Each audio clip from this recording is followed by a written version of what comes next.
may not, through the instrumentality of a threatened or actual boycott, compel third persons against their will and having no interest in their controversy to come to their assistance.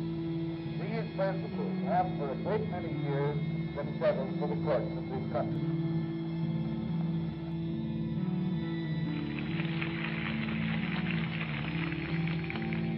Let us then frankly recognize the issue with which we are faced. It is the issue of freedom. Our task today is to make freedom strong. Democracies love peace, and for that very reason, Hitler was able to attack them unprepared. It is true that we should all of us have taken alarm sooner than we did. We should have begun to prepare the moment the rise of Hitler revealed our danger, but we did not. And the result is a desperate need for speed, a desperate need for action. We let things go so long that we cannot now first build up our own defenses and then turn round to see whom we can help. We cannot spare a day in rendering assistance to all who are providing first-line defenses for us, and we must render that assistance even though it means a delay in building up the defense within our own shores.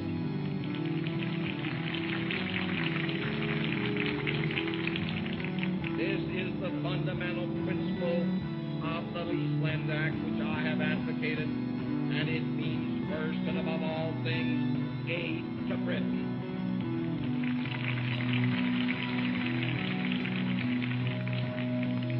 It means that we must bend every effort to keep Britain afloat. Let us be very clear as to this fact. We cannot keep Britain afloat with mere words. We cannot keep Britain afloat with no risk and undelivered goods. Any such policy as that spells destruction. It is the most dangerous course that America could possibly pursue. We cannot defend freedom that way. It is hard, very hard, to face the terrible necessities of this situation.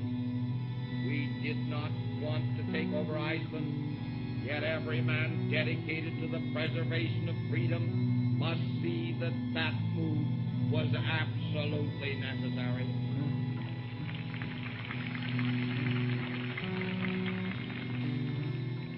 We don't want to have to escort our merchant ships through the perilous waters of the North Atlantic, but the defense and the strengthening of freedom is going to require that also.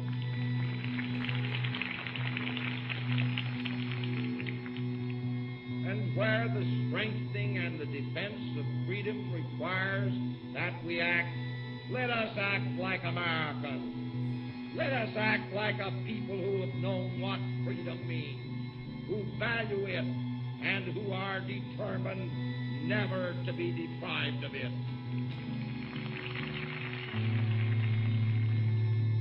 How many men ever went to a barbecue and would let one man take off the table what's intended for 9/10 of the people to eat? The only way you'll ever be able to feed the balance of the people is to make that man come back and bring back some of that grub he ain't got no business with.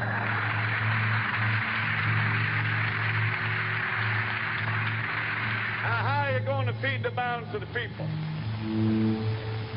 What's Morgan and Baruch and Rockefeller and Mellon going to do with all that grub? They can't eat it. They can't wear the clothes. They can't live in the house. But when they've got everything on the God's living earth that they can eat and they can wear and they can live in, and all that their children can live in and wear and eat and all their children's children can use, then we got to call Mr. Morgan and Mr. Mellon and Mr. Rockefeller back and say, come back here. Put that stuff back on this table here that you took away from here, that you don't need. Leave something else for the American people to consume. And these overcrowded conditions under which our people are forced to live eliminates all sense for a normal home, for a clean home, or for a healthy home. Works which endure come from the soul of the people. The mighty, in their pride, walk alone to destruction. The humble walk hand in hand with providence to immortality. Their works survive. When the people of the colonies were defending their liberties against the might of kings, they chose their banner from the design set in the firmament through all eternity. The flags of great empires of that day are gone, but the stars and stripes remain. It pictures the vision of a people whose eyes are turned to the rising dawn. It represents the hope of a father for his posterity. It was never flaunted for the glory of royalty, but to be born under it is to be the child of a king, and to establish a home under it is to be the founder of a royal house. Alone of all flags, it expresses the sovereignty of the people which endures when all else passes away. Speaking with their voice, it has the sanctity of revelation. He who lives under it and is loyal to it is a traitor to the human race everywhere. What could be saved if the flag of the American nation were to perish? America has many glories. The last one that she would wish to surrender is the glory of the men who have served her in war. While such devotion lives, the nation is secure.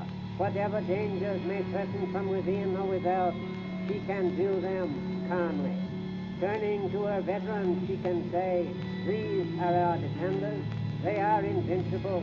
In them is our safety." After more than 5 years of the bitterest war in human experience, the last great stronghold of force, surrendering to the demands of America and her allies, agreed to cast aside the sword and live under the law.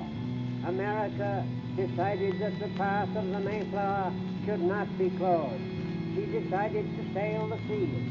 She decided to sail not under an edict of Potsdam, crimped in narrow lanes, seeking safety in unarmed merchantmen painted in fantastic hues as the badge of an infinite servitude, but she decided to sail under the ancient Declaration of Independence, choosing her own course, maintaining security by the guns of her ships of the line, flying at the mast the stars and stripes, forever the emblem of a militant liberty.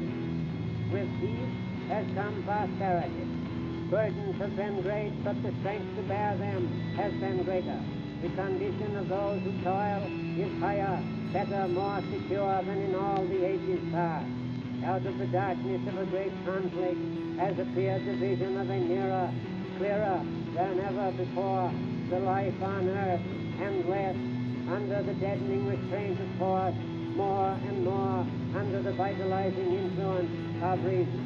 Moral power has been triumphing over physical power. Education will tend to bring reason and experience of the past into the solution of the problems of the future. We must look to service and not selfishness, for service is the foundation of progress. The greatest lesson that we have to learn is to seek ever the public welfare, to build up, to maintain our American heritage. And if the hippies and the yippies and the disruptors of the systems that Washington and Lincoln as presidents brought forth in this country will shut up and work within our free system of government, I will lower my voice.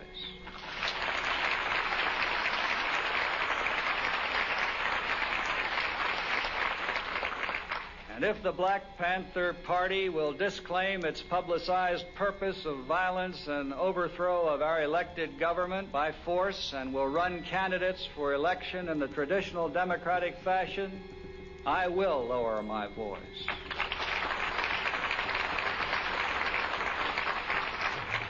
And if the SDS and the RAM and the PLP will transfer their allegiance from Mao Zedong and Castro and the Viet Cong to the United States of America, I will subside to a more professorial tone.